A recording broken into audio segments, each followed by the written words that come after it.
senyap. Udara terasa hampa dan mengiris. Isak tangis meledak di istana. Segenap emban yang tinggal di bangsal khusus yang disediakan untuk mereka mengucurkan air mata. Kematian Sri Jayanegara sungguh merupakan kematian yang tidak terduga. Sakit Sang Prabu adalah sakit biasa. Ada yang menyebut badannya diserang demam panas. Ada juga yang mengatakan Sri Jayanegara sakit di saluran kencingnya. Ada yang menyebut Sang Prabu menderita bisul atau wudun di pantat. Pendek kata, sakit Sang Prabu hanya sakit biasa.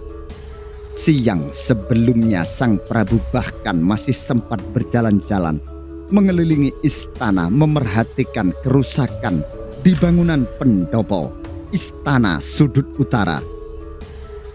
Kedekatan emban dengan rajanya menyebabkan sangat mungkin seorang abdi bercanda dengan rajanya. Kini petang harinya, raja tiba-tiba tiada. Laksana petir menggelegar ketika langit benderang warta itu menyengat gendang telinga. Sang Prabu, Sang Prabu. Seorang emban bertubuh gemuk menangis amat seseguan.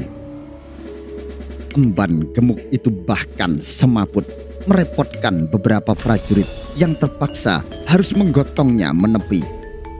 Di antara para ibu ratu yang terpukul hatinya, hanya Ibu Ratu Rajapatni Biksuni Gayatri yang bisa berpikir sangat tenang.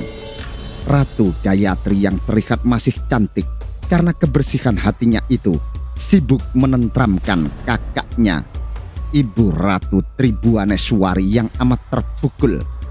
Sebenarnya lah, dalam mencintai Sri Jayanegara, Tribuaneswari merasa seperti dirinya yang melahirkan Kalagemet.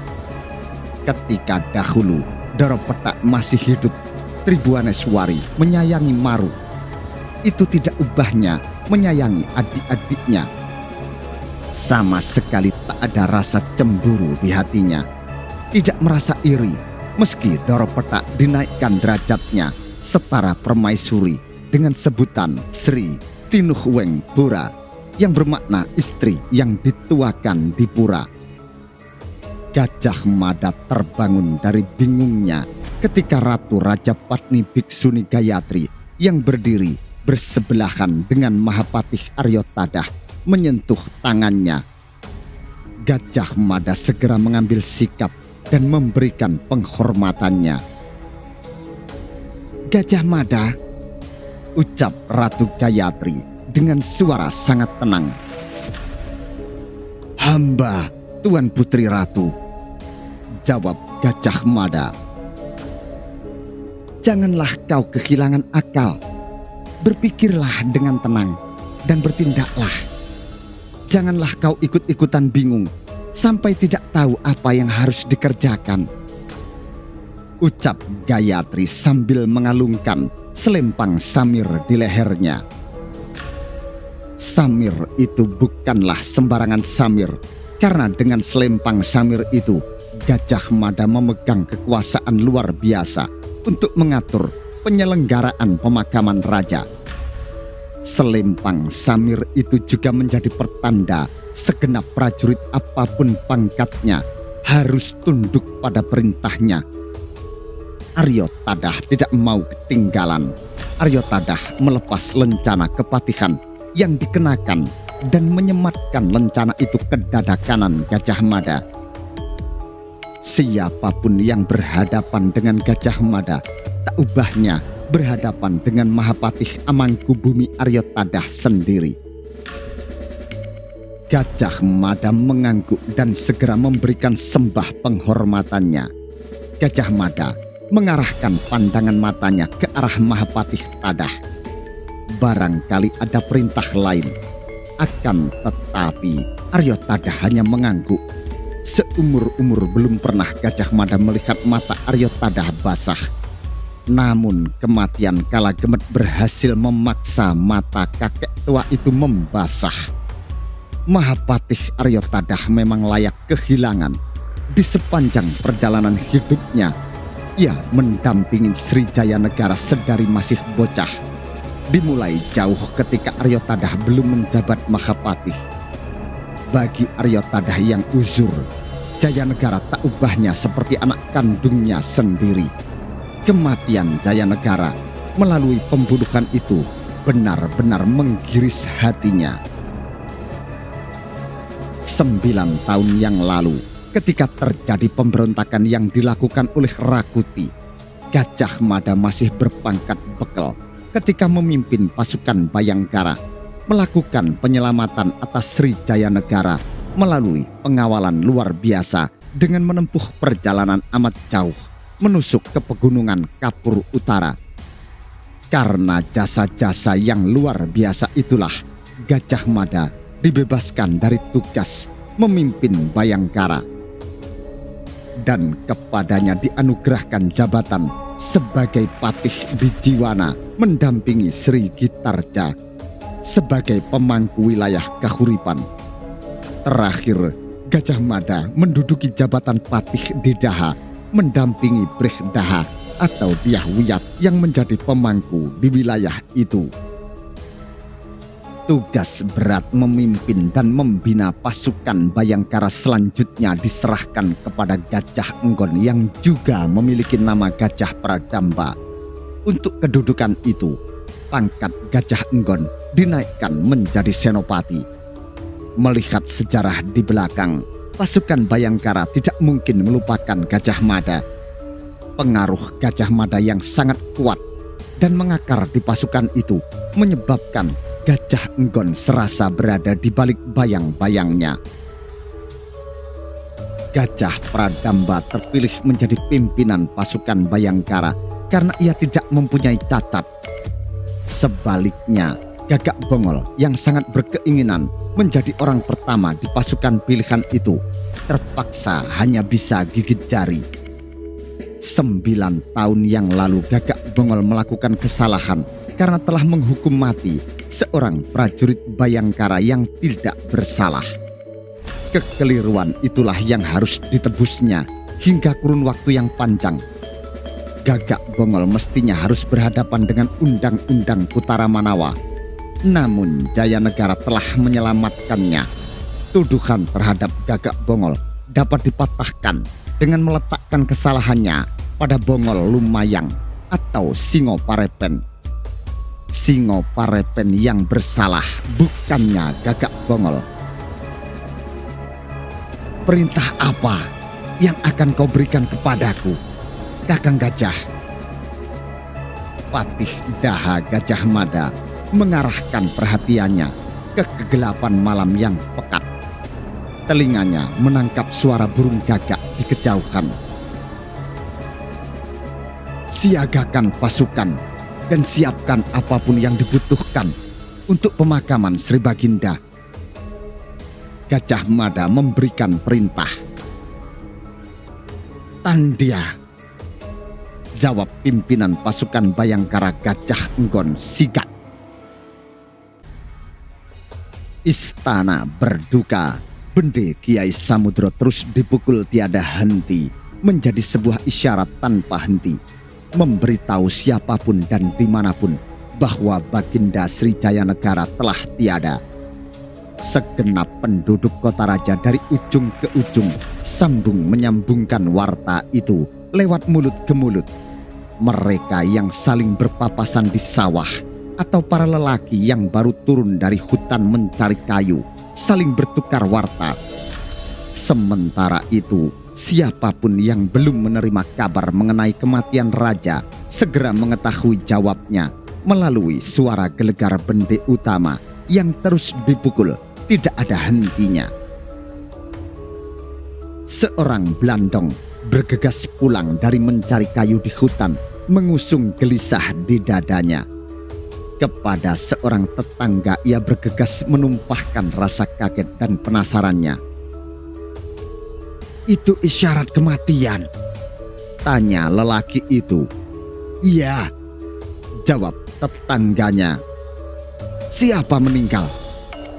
Lanjut petani yang baru pulang dari sawah. Sinuhun mangkat, Betapa tegang petani itu, wajahnya menebal. "Sinuhun Jaya Negara." "Ya." Petani itu terhenyak oleh alasan yang hanya ia sendiri yang mengetahui. Petani itu jatuh terduduk dan menangis sesegukan, bahkan meraung-raung. Gelegar Kiai Samudro masih berkumandang menyapa petang, menyapa siapa saja. Tak hanya gelegar Kiai Samudro, tanda isyarat yang dilepas dari istana. Ketika sebuah sangkakala ditiup melengking disusul beberapa anak panah berapi dikirim memanjat langit. Segenap prajurit yang melihat isyarat itu bergegas mengartikannya. Manakala 5 buah panah sanderan membubung dengan membawa suara melengking memekakkan telinga, maka segera dijawab oleh melesatnya anak panah sanderan pula dari beberapa tempat sebagai jawaban, tanda memahami perintah itu. Tambur ditabuh berderap di belakang dinding Sentana Raja. Tambur juga dipukul di Jati Pasar.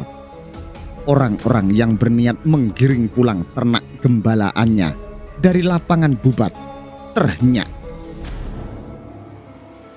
Isyarat panah sanderan susul menyusul berbaur sangkakala dan tambur itu dengan segera diterjemahkan dengan tegas dan jelas.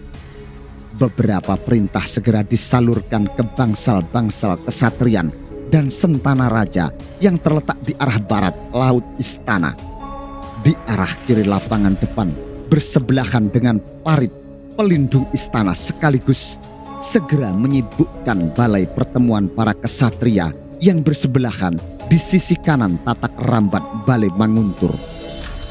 Dengan ayunan langkah lebih lebar dari biasanya, para prajurit berpakaian menurut ciri-ciri kesatuan masing-masing bergegas menuju alun-alun.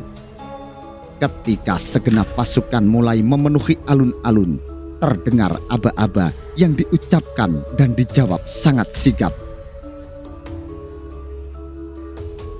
"Para wadyabala, samudya tandha." Terdengar sebuah perintah. "Tandha." Terdengar jawaban serentak. Diterangi cahaya obor dan dalam balutan kabut yang mulai turun, Gajah Mada segera menempatkan diri siap memberikan sesorah. Segenap prajurit yang berasal dari gabungan 3 kesatuan yang pernah bertikai, tidak ada yang merasa keberatan Gajah Mada menempatkan diri di tempat yang sangat terhormat itu. Segenap pasukan siap menyimak. Para kawulo yang berdiri di luar barisan ikut mendengarkan. Gajah Mada yang semula hanya berpangkat bekel terbukti mampu melakukan tindakan yang luar biasa. Melalui kecerdasannya, 9 tahun lalu Rakuti dibuat pontang-panting kebingungan dalam memburu Jaya Negara. Di puncak kemelut yang terjadi, Gajah Mada bahkan berhasil membungkam Rakuti dan anak buahnya untuk selamanya. Lebih dari itu, kini Gajah Mada sedang mengenakan selempang samir khusus yang diterima dari Ratu Gayatri, yang merupakan pertanda ia mempunyai hak memberikan sesorah dalam pertemuan di alun-alun itu. Dari bentuk lencana dan warnanya yang gemerlap kekuningan, siapapun tahu Gajah Mada juga sedang mengemban kekuasaan Mahapatih Aryotadah. Pada jarak yang sebenarnya tidak seberapa jauh, berbaur dengan segenap kawulo yang berduka, Pancaksara mempersiapkan alat tulisnya. "Hari ini kita kehilangan besar Baginda Prabu Sri Sundara Pandyadewanama Maharaja Biseka Sri Wisnuwangsa mangkat." Bergetar alun-alun itu karena Patih Daha Gajah Mada berbicara langsung pada pokok persoalan.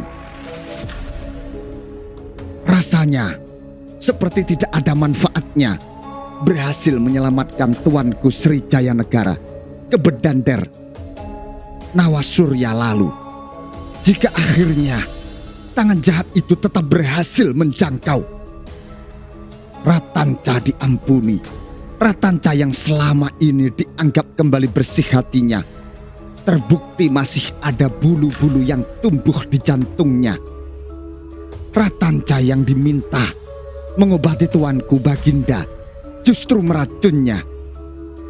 Apa yang menimpa Baginda setidaknya harus menjadi renungan bagi siapapun untuk jangan coba-coba melakukan tindakan makar yang terbukti petualangan semacam itu menyengsarakan siapa saja. Kata-kata Gajah Mada itu sangat menggema, berdentang-dentang di segenap dada yang tidak seorang pun membantah kebenarannya.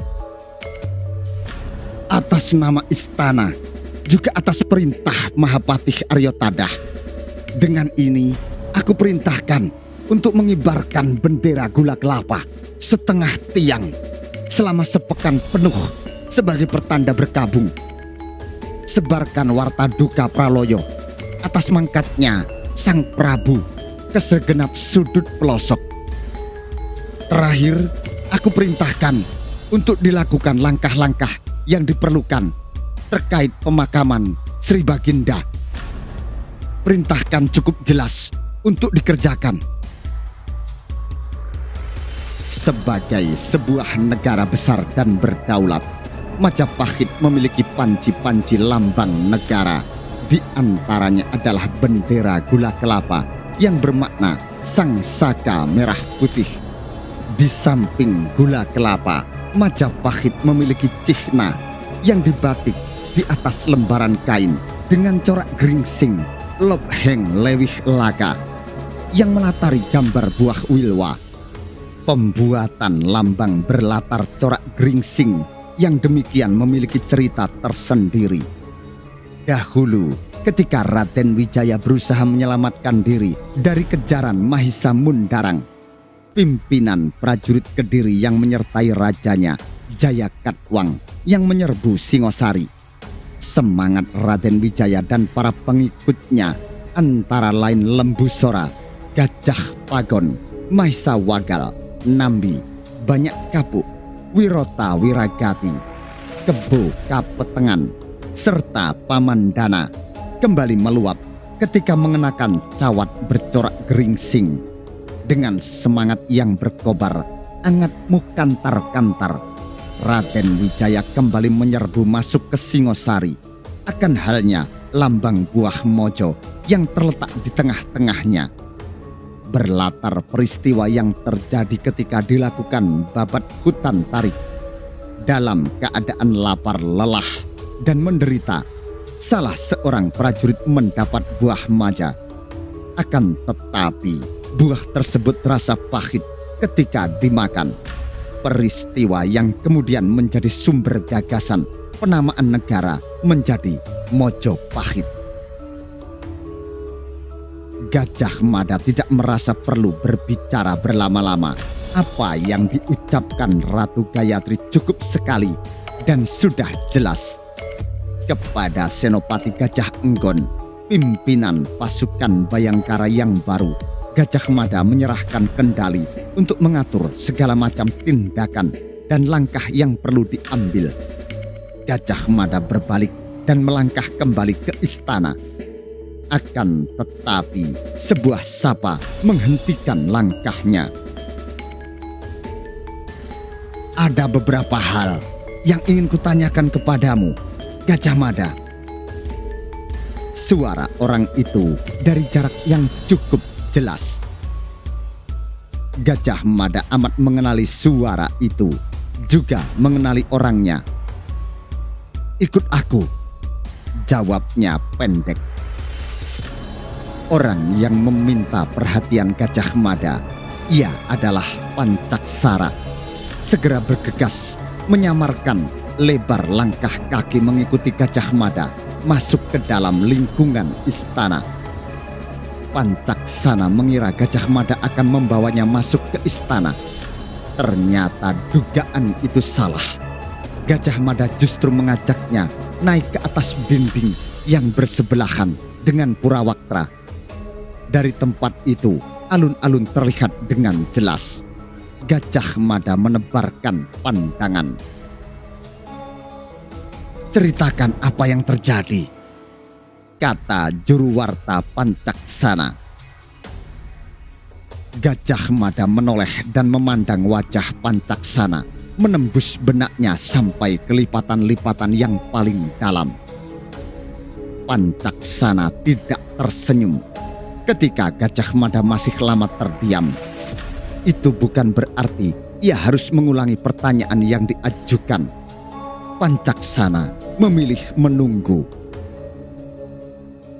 "Umur berapa kamu saat Sang Prabu Kertarajasa Jayawardhana mangkat?" Gajah Mada justru melontarkan pertanyaan. "Kenapa?" balas Pancaksana. "Jawab saja pertanyaanku," lanjut Gajah Mada. "Kurasa kita sebaya. Ketika itu aku bocah sekali.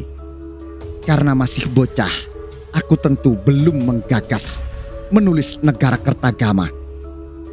Namun, aku mencatat suasananya sama seperti yang kita rasakan kali ini. Bau udaranya, bahkan angin yang bertiup." Gajah Mada kembali terdiam beberapa jenak. "Apa yang kamu tulis?" tanya Gajah Mada. "Negara Kertagama," jawab Prapanca. "Aku telah menyiapkan judulnya, tetapi penulisannya sendiri masih membutuhkan waktu panjang. Negara Kertagama bagiku merupakan mimpi yang harus kuwujudkan. Butuh waktu dan kesabaran. Saat ini aku baru memulai."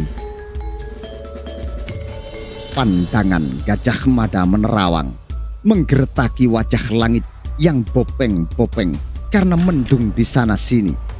Sementara bintang-bintang tak tampak gemerlapnya. "Sama.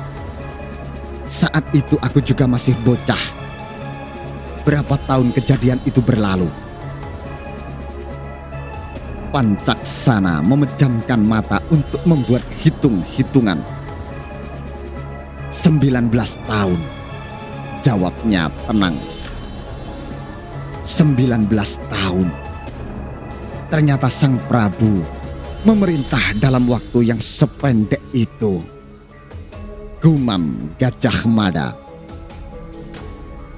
Ternyata Pancaksara tak sependapat dengan ucapan Gajah Mada. "Salah," balas Pancaksana. "Tuanku Jayanegara menyelenggarakan pemerintahan 3 tahun lebih lama. Mendiang Baginda Raden Wijaya hanya 16 tahun. Sri Rangga Rajasa, Batara Sang Amurwa Bumi, pendiri Wangsa Rajasa, justru hanya 5 tahun. Gajah Mada terheran-heran. "Prabu Ken Arok memerintah hanya 5 tahun. Letupnya. "Ya," jawab Prapanca. "Umur Singosari yang perjalanannya penuh cerita makar itu hanya 70 tahun. Hanya seumur manusia." Gajah Mada menghirup udara yang amat menyesakkan dadanya dalam-dalam. Serasa masih kurang diulanginya lagi perbuatan itu. Dari ketinggian dinding Purawaktra, Gajah Mada bisa menyaksikan kesibukan yang terjadi di alun-alun. Jika ia berbalik ke belakang, kesibukan di lingkungan Bale Manguntur terlihat dengan amat jelas. Gajah Mada yang menyapu pandangan matanya bisa menandai pohon-pohon cemara yang menjulang tinggi di Antahpura. Dari tempatnya berada, puncak gerbang Bajang Ratu terlihat dengan jelas. Sementara jika Gajah Mada berbalik, 5 batang pohon Brahmastana dengan daun lebat layak dicurigai sebagai sarang hantu. Bocah-bocah meyakini itu karena bila orang tua mereka kesulitan menidurkan anaknya, diceritakanlah tentang hantu-hantu penghuni beringin yang gemar berburu bocah yang tidak mau tidur. Akan ada sebuah pertanyaan yang segera bergelayut di benak siapapun setelah kematian ini. Pancaksara berbicara datar, tetapi merupakan sebuah pancingan yang menggelitik. Pertanyaan itu sejatinya telah menggoda isi kepala Gajah Mada. Telah terlontar beberapa saat sebelum Jayanegara menghela tarikan napas pamungkasnya, dan amat diyakini racun yang diminumkan Ratanca tidak akan bisa dilawan. Kau tahu jawabannya? Lanjut Pancaksara. Patih Daha Gajah Mada menggeleng. Aku tidak tahu, jawabnya. Pancaksara meraba keningnya. Apakah makin jaya negeri ini dipimpin oleh seorang perempuan? Pancaksara menambah. Gajah Mada menerawang ketika memejam mata. Yang segera terbayang adalah wajah Sekar Kedaton, Sri Gitarja, dan Dyah Wiyat. Apakah salah satu dari mereka yang akan dinobatkan menjadi raja menggantikan saudaranya? Kemungkinan itu ada, namun bisa pula para ibu ratu, orang-orang yang paling berhak mengambil keputusan, punya jawaban lain. Tak masalah, jawab Gajah Mada. Yang penting harus didampingi oleh sosok yang memiliki tulang punggung kuat. Ke depan, Majapahit harus makin kuat, jaya, dan cemerlang. Pancaksara beberapa jenak terdiam. Kau benar, ucapnya.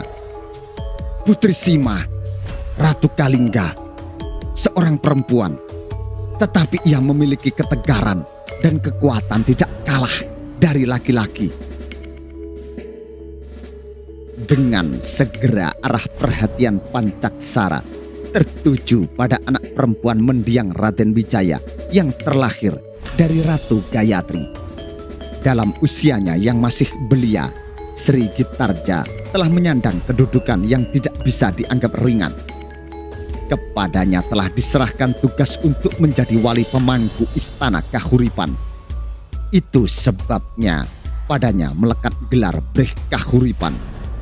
Dengan kedudukannya sebagai anak yang lebih tua, adakah dengan demikian Sri Gitarja harus melaksanakan tugas amat berat mengemban kedudukan sebagai ratu penyelenggara pemerintahan?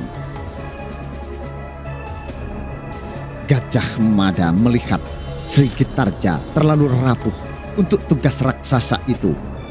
Dalam beberapa hal, adiknya justru mempunyai sikap yang lebih menonjol, lebih tegar, dan lebih tegas. Semua sikap yang diperlukan oleh seorang raja yang padanya melekat sifat Sabdo Pandito Ratu. Sekar Kedaton, Sri Gitarja mempunyai calon suami. Pancing Pancaksara. Patih Daha Gajah Mada berbalik dan menatap lawan bicaranya dalam-dalam. Akan tetapi dengan segera membayangkan wajah Cakradara bagai hadir di depan matanya. Apa yang diucapkan Pancaksara memang harus dicermati. Apabila kekuasaan dan penyelenggaraan pemerintahan diberikan kepada Sri Gitarja, lantas bagaimana peran Cakradara? Mampukah Cakradara menjadi tulang punggung, mendampingi istrinya menyelenggarakan pemerintahan?